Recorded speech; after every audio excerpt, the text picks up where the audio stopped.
আজানের জবাব না দিলে কি হয়, ঘটনাটি শেষ পর্যন্ত শুনে যান, বড় একটি উপকার হবে। মসজিদে হারামে মাগরিবের আজান হচ্ছিল।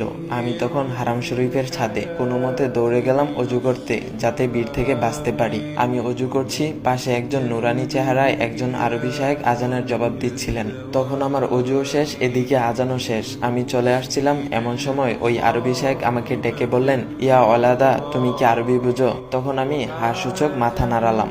এরপর আরবি সাহেব বললেন, তোমাকে দেখে তো মনে হচ্ছে তুমি এলেমওয়ালা, তা তুমি কি করে পারলে আজানের জবাব না দিয়ে অজু করতে? তুমি কি জানো নবী করিম সাল্লাল্লাহু আলাইহি ওয়াসাল্লাম বলেছেন, তোমরা আজান শুনতে পেলে আজানের জবাব দিবে, অর্থাৎ মুয়াজ্জিন যেরূপ বলবে তোমরাও তদ্রূপ বলবে, তারপর আমার উপর দুরূদ পাঠ করবে, কেননা কেউ আমার উপর একবার দুরূদ পাঠ করলে আল্লাহ তার প্রতি 10 বার রহমত বর্ষণ করেন, সুবহানাল্লাহ, এবং ওই ব্যক্তির উপর নবী করিম সাল্লাল্লাহু আলাইহি ওয়াসাল্লামের শাফায়াত অবধারিত হয়। সহিহ মুসলিম 384।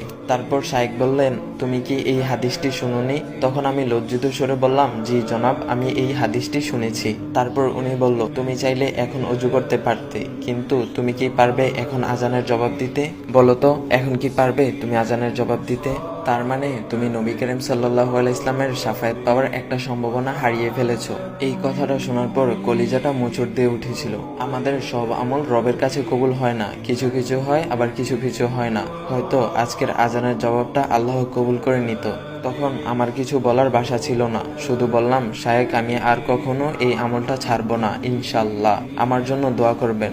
আসুন ভাই ও বোনেরা, আজ থেকে আমরা আজানের জবাব দেব ইনশাল্লাহ। আল্লাহ তাআলা আমাদের সবাইকে বোঝার তৌফিক দান করুক, আমাদের 5 ওয়াক্ত নামাজ পড়ার তৌফিক দান করুক। সবাই বলে আমিন।